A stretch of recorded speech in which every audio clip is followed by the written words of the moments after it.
So I've turned off comments.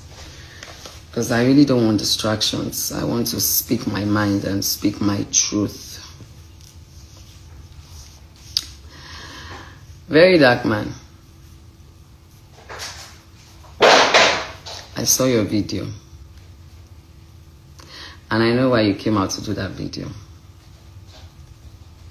I know that they've called you to tell you that I have petitioned them, right? NCCC, they've called you to tell you that I have petitioned them. So you have to come out and do your normal manipulative tactics. I'm a very wise woman. I know when to fight. I know when to listen. And I know when to speak. I'm not like you that speaks from the both side of the mouth.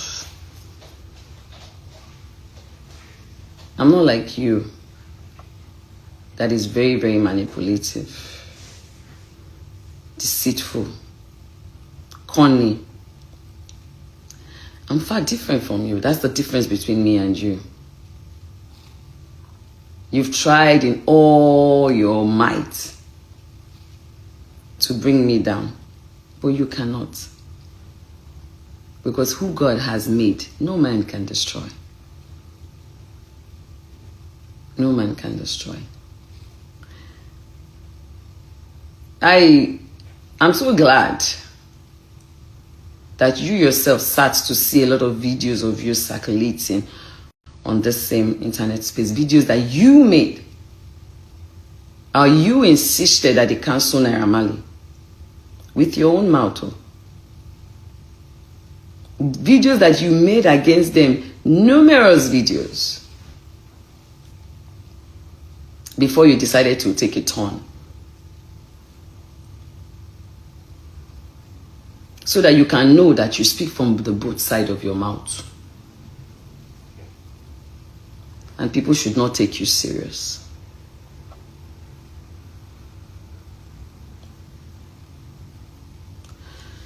Guys, let me go straight to it.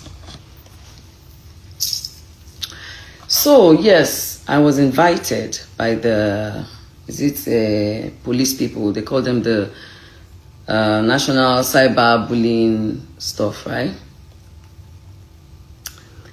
And I was on my way to Tanzania for Priscilla's wedding when I was called upon. I saw the letter. I sent it to my lawyer. I put a call through. I sent a message that I'm not going to be around, but when I come back, I would honor their invitation. So I traveled and came back. When I came back, they responded with a letter and asked me to pick a date. I picked the date. And we went, me and my lawyer, we got to Abuja. I didn't know why I was invited, but I had an idea. But I just didn't know which of it was, But later, I had an idea of why I was going there, so I went. When I got there, I met with Officer Suleiman. He was the one in charge of the case. I was also taken to see another senior officer, the lady. And Officer Suleiman took me in, and I was asked to write my statement. You know, when you want to first write statement, they will say you should write about when you were born, your this and that, your family, your address, your da-da-da-da, I wrote. When I was done, they asked me that what's my relationship with Naira Marley. That what exactly did Naira Marley do to me? I said, Naira Marley, I don't understand. They said, yes, now that Naira Marley is the one that wrote the petition. That, I should also explain my own side of the story. So I started explaining my side of the story. I talked about, yes, I used to promote Naira Marley's song through my TikTok video. I've never met Naira Marley before, which I thank God that when he came eventually, and I asked him before those police people, have you ever seen me before? He said no. So let me go back. So yes, I said I used to promote a song until when Mohbad died. I was in America. How they even buried him was the first heartache for me when his neck was broken. I think I was on my way back to Nigeria. I came back, I went to Abuja. And then I saw a video, a Snapchat of Naira Marley coming to dance, you know. At that time, fingers were already pointing towards his direction. A lot of videos started coming out. I was angry, like, guy, this is not the time for you to be dancing when one of your person, whether the guy is still under your record label or he's not under your record label anymore, at least he was part of you people on Snapchat. And I was like, then Sam Larry also, you know, did one video, was saying, you know, later deleted the video, but obviously the video had circulated, you know, something like where Oku can sorrow, you know, that kind of thing. Like, you know, when somebody's dead, the dead cannot speak, you know, then he later deleted it. I was like, Then videos started coming out about how he went to Naira Marley's house with some of his friends to say he didn't want to work with their manager anymore. How, you know, they were beaten. He landed in the hospital. We saw the bruises. He said, if anything happened to me, you know, they should hold Naira Marley. How there was so many videos just flying around. Until when I now saw Sam Larry's video. When Zlatan and Mohbad were having a video shoot, and he came in with some boys. They were holding weapon. They were holding something like looked like a weapon. And I was like, So this thing is true. And as a concerned citizen, as a mother, I don't think I was the only one that was pained. Because if I was the only one that was pained when we did the candle night, I don't think the whole world would have done that, the candle nights that he did for Mohbad. We all came out. And I used my platform. Because a lot of narratives were flowing during that time. We had the narrative of the friend, you know, they say they acting with ring. We had another narrative, you understand, about so many things. And then when Sam Larry's voice came out where he said, what he basing? What he basing means that they have buried him. All stations settled. I said, I don't want to believe. But with all these things that are going on, it's very glaring that Sam Larry bullied Mohbad. And what we saw in happened in Naira Marley's house, where he was beaten, his neck had a teeth bite and all that. Then Naira Marley bullied Mohbad. And I was angry. Now what you see will definitely bring a reaction. What you don't see might not bring a reaction. So we did not see how he actually died. We only knew a nurse gave him injection, blah, blah, blah. You understand? So definitely we need to find out exactly what happened in that house. Even though me and some of we concerned people are angry with all the videos that we were seeing about the bullying. And he also wrote a petition. And he sang it in his songs. And he wrote it on Twitter. He put it there on Twitter. The Twitters are there. Internet never forgets. It's not like we just saw only those videos. Oh. When Mohbad was alive, he put them on Twitter. He did videos mentioning Naira Marley's name, the Malian's name, and Sam Larry's name.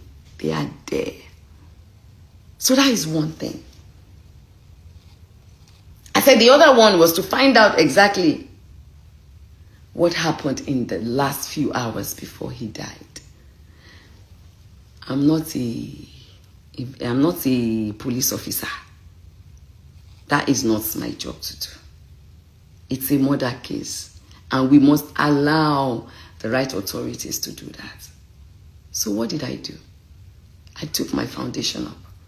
The day I came out to do the first video, I already had contacted my lawyer. And I, said, I have a foundation. My foundation fights for things like this. So I took up that duty. Do you understand? To write to all the right authorities. And one of the first things I pushed for was for his body to be exhumed so that an autopsy can be carried out, so that we can know exactly what killed him. Number 2 was to revisit all those that bullied him. And this is not just him saying I was bullied. We saw videos of bruises on his body. We saw when Sam Larry came in to say, oh, Nikurombi Bailini. And after that, we saw a video of bruises on his head. And someone said, see what Sam Larry did to Mohbad. So, are we supposed to just ignore all those videos and act like it doesn't exist or it never happened? A boy died. It's one thing for you to beat a boy and the boy is still alive that can fight for himself. And it's another thing for you to beat a boy and a few months later, the boy is dead and this video comes out. Any sane country would want to visit it. Except you people are telling me that bullying is okay. That was the second thing. The third one was so that he gets a befitting burial. Because myself and a lot of people were concerned about the way he was buried. His neck was broken. And so I wanted them to make sure that he gets a befitting burial. The fourth was that he was crying when he was alive, that his royalty was not given to him. So I also wanted the government to look into it, to help see that his royalty can be gotten and given to his family. At least he has a father, a mother, a son, and a wife. I don't know whether these things I did were wrong. That was what truly happened. So, I'm still coming back. Let me finish. So, they asked me to write everything I know down, and I wrote. Then they brought out a video. A 3-second video of where I said, Naira Marley, this is not London, where you think you can do and get away with anything. They said I accused him of murdering Mohbad. I said no. I said this is a 3 seconds video. I said unfortunately this video has been for a while now, so I can't remember word for word, but I know that in this same video, me, I'm a Yoruba woman. The problem that I was saying was that you guys cannot kill this guy emotionally, spiritually, and physically because of the bullying. Not physically, Jerry, mentally rather, because of the bullying. Right? They said, okay, I should write it down. I wrote it down. My lawyer now said, you cannot base your judgment on a 3 seconds video. This video was very long, so we need to watch everything. And I said, because in this same video that people are claiming, I said it that. I said, le pasaye, kenikuloma ejishelong. I said, me, I'm a Yoruba woman. Do you understand? And that is how we speak. I said, but in the same video, I said, I'm not saying you're the one that killed him. I'm talking about the bullying.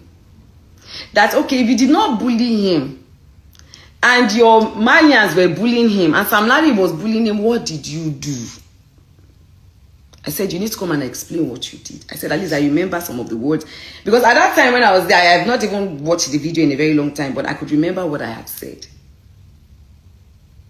I said, but if I had concluded within myself that Naira Marley was the one that killed Mohbad, I would not have written a petition to ask that his body be exhumed now.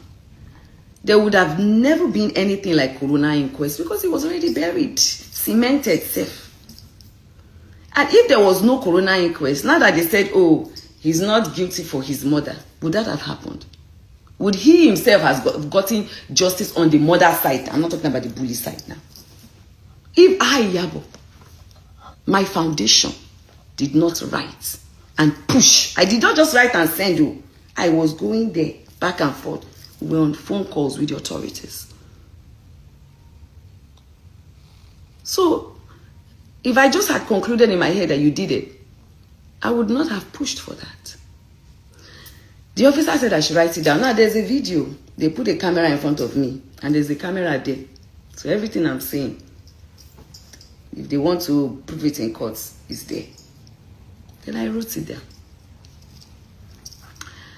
Then they asked about, they showed me another video where I said, Naira Marley, that is it that one that drugged my children, put drugs in their food and drinks I want to be talking to?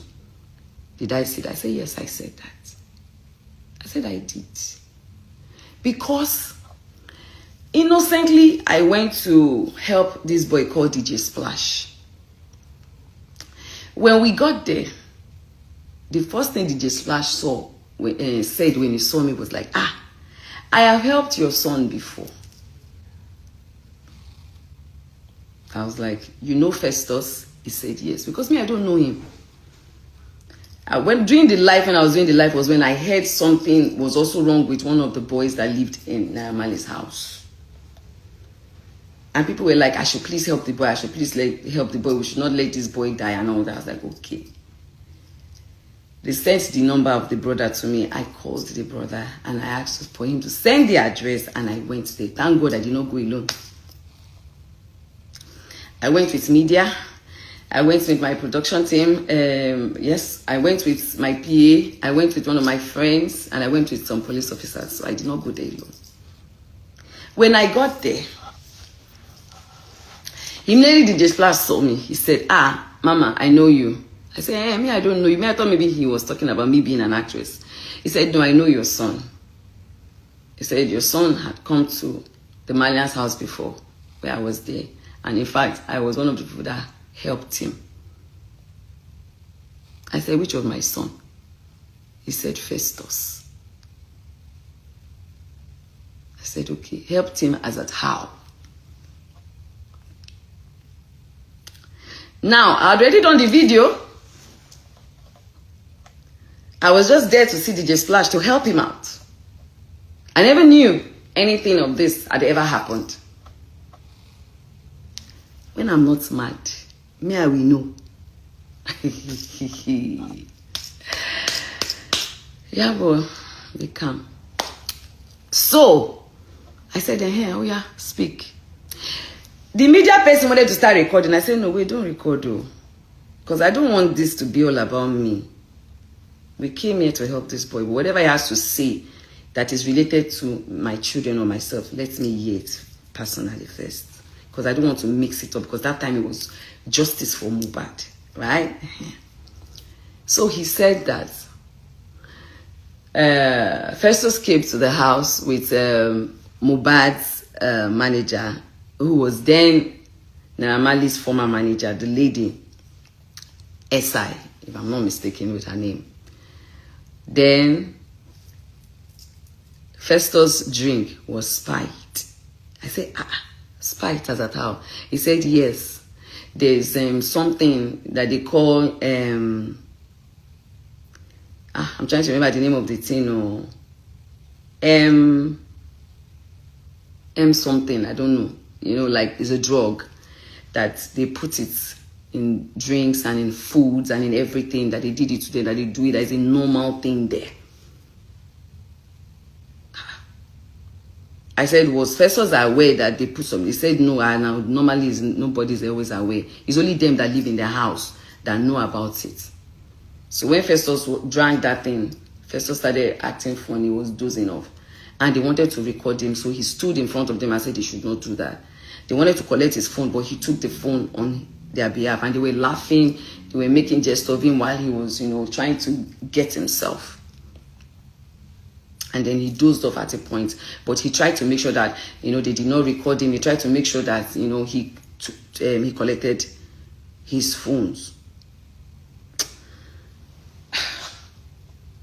One side of me was like, maybe because at that time, the Displast had mental health.